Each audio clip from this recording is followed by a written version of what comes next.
Hi guys, welcome back to my YouTube channel అండి. And నిన్నైతే full non stop 12 hours వర్షం అయితే కొట్టింది. అండ్ నిజంగా చెప్తున్నా, లిటరల్లీ ఇక్కడి నుంచి వెళ్ళి కార్నర్ దగ్గర ఒక 1 kilometer వరకు చూసుకుంటే ఇటంతా ఈ బిట్ అంతా చూడండి, వరి మొత్తం ఎట్లా కింద పడిపోయింది, అసలు కింద పడుకుంది. దీనివల్ల నష్టం ఏంటంటే చాలా నష్టమైంది. ఎందుకంటే ఇది ఇంకా పచ్చగానే ఉంది కాబట్టి వరి అయిపోలే ఇంకా. నీళ్ళు చూడండి ఎంత ఫుల్గా ఉందో, ఎండిపోయి ఉంది మొత్తం నీళ్ళు. దీనివల్ల మొత్తం అసలు పంట మొత్తం ఆగమే. దీనివల్ల నడవని కూడా వస్తలేదు. ఇది అయిపోతే ఏం కాకపోవు, ఇప్పుడు ఇది గాలే కాబట్టి లోపల మొత్తం ఇట్లా మురిగిపోతుంది, మొత్తం గలీజ్ అయిపోతుంది. గుట్టలు చూడండి, మబ్బుతో ఇట్లా కమ్మేసింది మబ్బులు మొత్తం.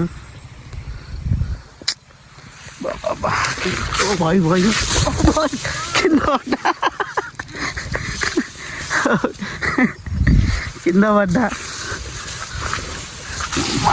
నడవనికి వస్తలే, కాలు స్కిడ్ అయింది. అసలు ఇదంతా చూడండి ఎంత ఫ్లాట్ అయిపోయిందో, ఎట్లా అసలు దీనివల్ల మొత్తం బాబా మొత్తం లాస్. ఇదంతా లాసే ఈసారి, నిజంగా చెప్తున్నా. అసలు ఇది ఎట్లా కోస్తారు, ఏం చేస్తారు, ఏం అర్థమవుతలే. అండ్ ఇంకోటి ఏంటంటే, ఇది 4 wheels పోయేదు, మనం చైన్ మిషన్ ఉంటుంది కదా, చైన్ మిషనే వస్తుంది. ఇది దాంతోనే పాసిబుల్ అవుతుంది. నాదని కాదు, 100% అందరిది ఇట్లనే అయిపోయింది. ఘోరం అసలు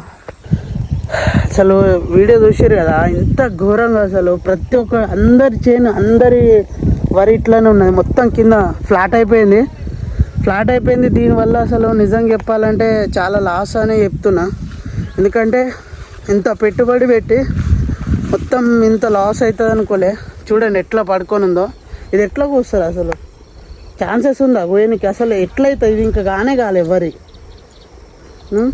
దీనికి ఇంకా 15-20 days ఉంటుంది, టైం పడుతుంది.